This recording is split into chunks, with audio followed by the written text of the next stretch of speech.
I've spoken several times about problems young men, especially in India, face going into marriage. I've spoken mostly about problems concerning men because those are mostly the stories I hear, but obviously it's not all one-sided. And now I'm going to speak about problems that young women today may face, as I've heard from young women and from older women who have heard from younger women. For young women, life is going to be difficult. Life in the material world is always difficult, but for young women today, society has made it particularly difficult. If young women follow the modern way of being ambitious and pursuing a career and getting ahead, it's going to be a struggle. It's going to be difficult. Don't think you can be a career woman and not be stressed out most of the time. It's not a happy life. And if you want to be married as well as having a career, you can practically expect your marriage to be pretty tough, because in the office, in your career, you have to be always striving to get ahead and be on top, and you're getting stressed.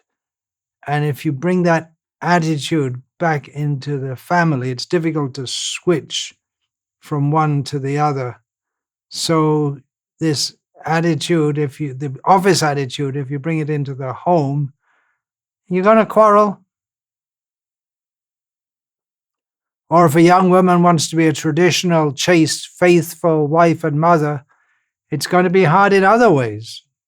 I especially want to talk about those young women who are inspired by the ideal of traditional Vedic, dharmic, or Indian womanhood, which I have discussed in my book, Mothers or Masters, which has struck a chord with many women, especially those who want to take to Krishna consciousness in a traditional way. I congratulate such young girls for their courage and their clear intelligence in not being brainwashed by the feministic propaganda that actually works against women and destroys society. Women today are told to be strong and independent and make their own decisions about how they want to live their life. Of course, you just can't choose how to live your life. Everyone is very restricted in how they can live their life, men and women. So all this talk about women's freedom, women's power, and so on, a lot of it is just propaganda, balderdash. The very fact of being in a woman's body makes it, in many ways, very different to those of men. Women simply cannot be like men in all respects. You may say you want to make your own decisions about how to live your life, but everyone's restricted by the particular social situation they're in. You may want to be successful in a career, but just because you want to be or you're ambitious doesn't mean that you will be. Even if you are academically highly qualified and work very hard, not everyone's going to make it to the top. That's just a fact of life. And it's true both for men and women. Anyway, I suggest that if you want to be strong and independent and make your own decisions about how to live your life, you can choose to live according to the ideal of Sri Dharma. You can choose to go against the pressure to be supposedly individualistic and not under the control of a man. This whole thing, don't be under the control of any man. But if you're working in a company, almost certainly you're going to have men at various levels in the management system above you, which means they control you to a large extent. Women who are actually intelligent and perceptive can see that women today, in general, are, for all their supposed freedom and power, they're not nearly as happy overall as were their mothers and grandmothers who subscribed to the traditional role of being a chaste, faithful wife and a loving, affectionate mother. These are roles that modern upbringing scoffs at. Housewife. But it's natural for a woman to want to be a loving mother. It's just natural for women to want to have children and to love them and to raise them. Believe it or not. I mentioned in other talks how young men seeking compatible devotee wives for a life of cooperation in Krishna consciousness according to traditional patterns were discouraged by so many women or their parents, prospective wives, treating the prospective husbands like an ATM, or just being interested in their educational qualifications and their earnings. But girls have a similar problem. If they want a principled, protective, traditional, Krishna-conscious husband, they'll find that many prospective husbands or their parents want girls who are very fair and beautiful, even if the prospective husband isn't very fair or good looking. But of course, most girls aren't film star category. They're not very fair or beautiful. But even devotees, supposed to be devotees, they want that, is demanding that my wife has to be very beautiful. It hardly fits in with someone who's supposed to be a devotee. Girls who aspire to be a traditional homemaker, a wife and a mother, and don't want to enter the corporate world to be ping-ponged back and forward, who don't want to pursue a materialistic career, they know that if they go into an office, they're going to be directly or indirectly sexually exploited.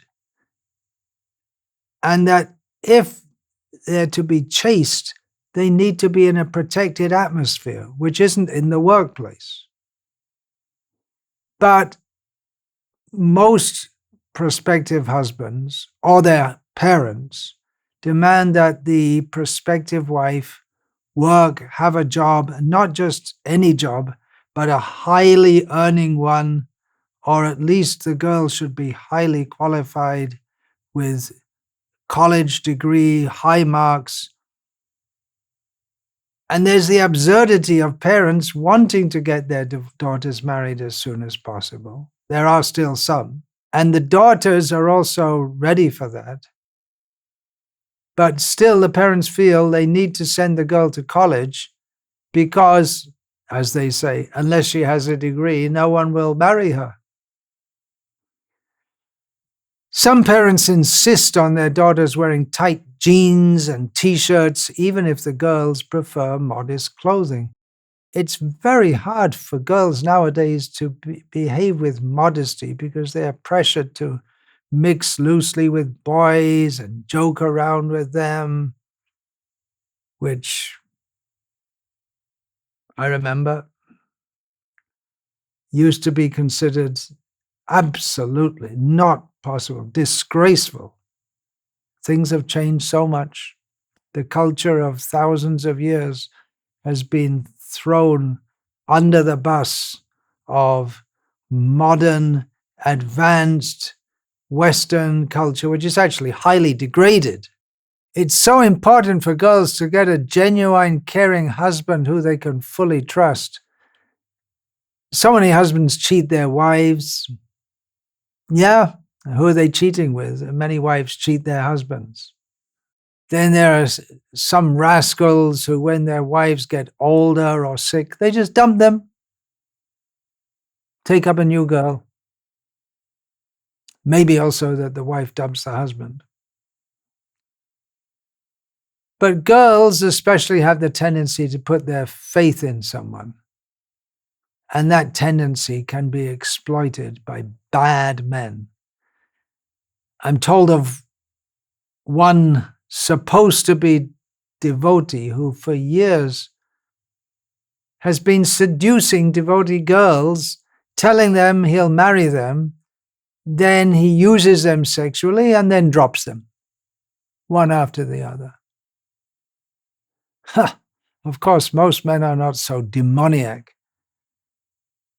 But it's an age where selfishness and exploiting others is practically the way of life. It's promoted so much, and girls and their parents have to be careful. Of course, one way the parents want to be careful is they say their girl has to have a good degree and a good job because you can't trust the husband. And then it's already programmed into them that they can't trust their husband. It's a terrible spiral, but which destroys any prospect of family life. Of course, it's not all doom.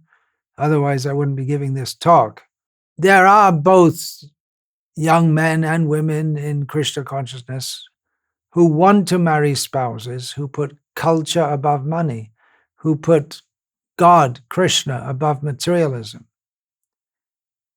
The obvious solution is to have a marriage bureau for such devotees. Some of my disciples are doing that, trying to help prospective spouses with ideals they provide these. Some of my disciples are providing online services for facilitating marriage, a Krishna conscious version of shadi.com. And some of my disciples try to help directly also offline. And you could avail of that, although it might be difficult to convince your parents that you just want to live a simple, straightforward, dharmic, Krishna conscious life and not a modern, degraded, materialistic life. Some women trying to follow a traditional path have to constantly justify their choice to themselves and their peers. It's not just a one-time decision. You think, I married, good. Now everything's settled. I mean, even if you can convince your parents, husband, and in-laws, you just want to be a simple, faithful wife and loving mother and chant Hare Krishna and be happy. But it may be that even after many years, after they've married, they've had children, when they meet someone socially, they're inevitably asked, what do you do? And they feel embarrassed to say that they are housewives because they fear they're going to be judged as something useless. Some women are very confident and strong about their choice to have a traditional role, and they feel supported by their spouses. But others begin to doubt themselves. This is particularly so in a big city or not having much devotee association. They're among devotees who have this modern, liberal outlook. They're supposed to be devotees, but they don't believe in traditional gender roles. They're supposed to be devotees, but the whole culture that supports Krishna consciousness traditionally, they don't believe in it. Another situation that Matajis sometimes complain about is that first their husband encouraged them to take care of their household affairs and not have a career outside. But after a few years, the same husband begins to berate them for not contributing financially like other women. And sometimes Matajis feel belittled by their in-laws because of not being an earning member. This is especially hard to swallow for those women who have some kind of professional training, highly qualified, but they have faith in Prabhupada's words, and they decide to be stay-at-home mums. When their family members are again and again dismissive of their contribution to the house, they struggle to maintain their enthusiasm.